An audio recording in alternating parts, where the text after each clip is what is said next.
Qualification de la Roja 2-1 en prolongation face à l'équipe d'Allemagne. La Mannschaft éliminée de son propre Euro dès les quarts de finale. Mais l'Espagne m'a niqué mon ticket parce que j'avais joué l'Espagne qui gagne normal. Avec l'Espagne qualifiée bien sûr, mais sur un autre ticket. Mais bon, là je perds une tonne à cause de la Fuente. Parce que de la Fuente il sort Yamal, il sort Inaki Williams.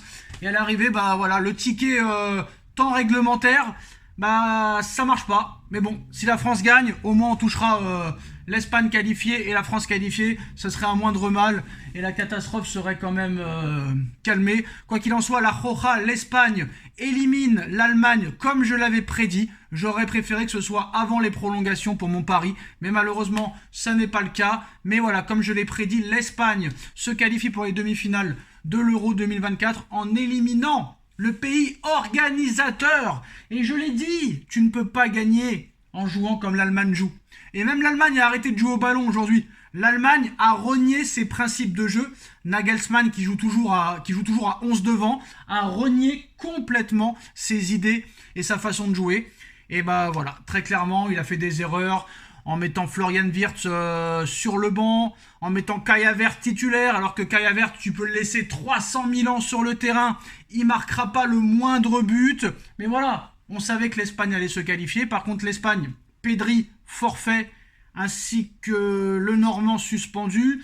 Comme la France va sûrement se qualifier ce soir face au Portugal, et ben, il n'y aura pas de Pedri et il n'y aura pas de le Normand face à Monsieur Deschamps. Voilà, bon, on va continuer ce débrief. Bah, c'est pas vraiment une surprise, hein. La Roja qui se qualifie, franchement, moi je le savais déjà. Et le vainqueur de Espagne-France remportera l'Euro. Voilà, tous ceux qui pensent que l'Angleterre va gagner l'Euro, ou les Pays-Bas, ou la Turquie, ou je ne sais qui. Non, ce sera l'Espagne ou la France qui gagnera l'Euro. Et ce qui est dommage, c'est que l'Espagne a complètement arrêté de jouer à 1-0. Il fait sortir Lamine Yamal, qui était le plus dangereux offensivement. Il fait sortir Nico Williams, en faisant rentrer que des milieux de terrain. Le gardien espagnol qui fait n'importe quoi. Mais voilà, l'Espagne gagne quand même. J'aurais préféré qu'elle gagne dans le temps réglementaire, mais ça n'a pas été le cas. Fabian Ruiz qui a été très bon au milieu, mais malheureusement, sur une action à la 82e, il prend la décision de tirer alors qu'il y avait beaucoup mieux à faire. Il m'a niqué mon ticket, mais heureusement que je me suis quand même protégé en mettant l'Espagne qui se qualifie, en espérant que la France se qualifie ce soir face au Portugal. Bah voilà, à l'arrivée, c'est la meilleure équipe qui a gagné, on va pas se mentir. Même une fois que l'Espagne s'est fait égaliser, bah l'Espagne est revenue dangereux et pouvait marquer à tout moment. Voilà, l'Espagne est vraiment exceptionnelle. Et si on aime le football, on aimerait tous que l'Espagne gagne, même si on est supporter de l'équipe de France. Même si la France joue mal, on est obligé de supporter la France. Mais c'est vrai que l'Espagne est au-dessus du lot. Franchement, l'Espagne est au-dessus du lot. Tu vois la défense française, le Normand et Laporte, c'est quand même des noms de famille très très français et ils sont espagnols, mais voilà. Très clairement, c'est une belle revanche pour eux, hein, qui n'ont jamais vraiment été sélectionnés en équipe de France pour jouer les matchs officiels. Laporte a fait quelques sélections, mais en match amical. Mais c'est dommage, parce que De La Fuente, je pense, aurait pu éviter les prolongations. Et là, c'est très bon ce qui se passe pour l'équipe de France, parce que si la France se qualifie ce soir sans jouer les prolongations, bah, ça va être très dur pour l'Espagne de rivaliser contre l'équipe de France avec une demi-heure en plus. Ça, c'est sûr et certain. Donc on verra comment ça va se passer. Je pense que la France va passer ce soir. Mais voilà, il y a vraiment un joueur qui m'a impressionné du côté espagnol. Et moi, si je suis Luis Campos, si je suis Nasser Al-Khelaifi, si je suis le prince du Qatar, mais je mets tout sur Rodri. Rodri, définitivement, est le meilleur milieu de terrain du monde. Rodri, il est exceptionnel. Même Toni Kroos, que j'adore, Toni Kroos ce soir, il a joué son dernier match de sa carrière et franchement, ça m'a rappelé un peu Zidane en 2006. Alors Zidane 2006, en finale, il est exceptionnel, mais avec son coup de boule, ça a tout gâché. Il a perdu le Ballon d'Or 2006, alors que c'est Cannavaro qui l'a eu, c'est n'importe quoi. Mais là, honnêtement, comment a joué Toni Kroos aujourd'hui, il a fait sa petite pute et ça, c'est pas du tout ce qu'on veut voir de Toni Kroos, qui nous a jamais montré ça, que ce soit au Bayern ou au Real Madrid, même en sélection allemande. J'ai été très déçu de Toni Kroos ce soir et de son comportement. Et encore, il a de la chance que l'arbitre soit anglais. Parce que si l'arbitre n'est pas anglais ce soir, Toni Kroos, il est déjà expulsé depuis la 65e minute. Hein. Donc il a vraiment de la chance que l'arbitre ce soir était anglais. Bon, l'arbitre a bien arbitré, même si je pense que quand même, il y a certains joueurs qui auraient mérité plus qu'un jaune des fois. Mais voilà, en plus de ça, je vous dis la vérité, c'est pas comme si l'entraîneur espagnol prenait des très bonnes décisions, hein. Franchement, il y avait beaucoup mieux à faire que jouer les prolongations. Ça, ce sera un énorme regret pour l'Espagne et pour moi, bien sûr. Je dis que c'est un énorme regret parce qu'il m'a niqué mon pari, même si je pense que je peux gagner encore ce soir. Je me suis protégé avec un deuxième ticket en mettant l'Espagne qui se qualifie et la France qui se qualifie, mais là, De La Fuente, il a joué une prolongation pour rien.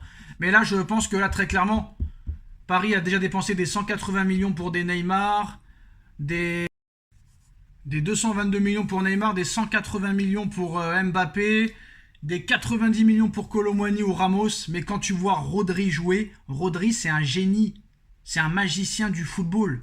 Quel grand joueur! N'importe où il joue, l'équipe ne perd jamais. Que ce soit avec la sélection espagnole, la Roja, ou avec Manchester City, l'équipe ne perd jamais. Et dès que Rodri n'est pas là, l'équipe perd. Moi, je mets tout sur Rodri. Je te jure, même on sait très bien que City ne le laissera jamais partir. Mais Rodri, à l'heure où on parle, il n'y a pas de débat, est le meilleur milieu terrain au monde. Il est impressionnant. Moi, si je connais le football, très clairement, je mets 200 millions sur Rodri. Voilà, je te dis la vérité, ça les vaut. Il est exceptionnel, ce joueur. Il est humble. Il mouille le maillot. Défensivement, il est impressionnant. À la récupération de balles, il est impressionnant. Dans les duels, il est impressionnant. Physiquement, il est impressionnant. Campos, ouvre les yeux. Ouvre les yeux. Arrête avec tes Portugais. En plus de ça, si tu le mets avec Ruiz au milieu de terrain et Vitinha, là, tu as un milieu de terrain exceptionnel. Ruiz et Rodri, ils se connaissent par cœur. Donc là, j'ai envie de te dire, tous les feux sont au vert. Tente. On sait que City ne t'aime pas, qu'il y a des problèmes géopolitiques, il n'y a pas de souci. Balance quand même. Essaye. Essaye. Qui ne tente rien n'a rien. Qui ne tente rien n'a rien. Essayez de faire Rodri. Franchement, tu prends Rodri au milieu de terrain, tu prends Saliba en défense et tu prends Vinicius sur le côté, t'as pas besoin de plus. Honnêtement, là, t'as ta colonne vertébrale et là, t'es exceptionnel. Mais Rodri, il est totalement exceptionnel, remarquable, incroyable, génie du milieu de terrain, même au niveau physique. Le mec, c'est un chien.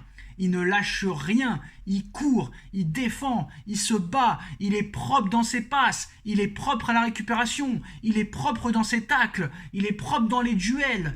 C'est exceptionnel, c'est du grand art, c'est du haut niveau pour moi, Rodri, et je pense que le Paris Saint-Germain devrait aller dessus, même s'ils n'ont pas beaucoup de chance que ça aboutisse. Bah, je te dis la vérité, moi quand je vois un joueur comme Rodri, bah, j'aime encore le football, mais là le football, on l'a vu encore ce soir, est pas loin d'être mort. Et heureusement que c'est l'Espagne qui gagne, parce que ça aurait été l'Allemagne qui gagne comme ça, mais voilà. Bref, victoire de la Roja ce soir, 2-1 face à l'Allemagne. L'Allemagne éliminée de son euro, l'Allemagne encore en échec en quart de finale. Dites-nous en commentaire ce que vous en pensez. On like, on partage, on commente, on s'abonne. Et on se retrouve très vite pour une nouvelle vidéo et pour le débrief Portugal-France, en espérant la qualification des Français pour les demi-finales. Et peut-être un énorme match entre l'Espagne et la France. Tchuss.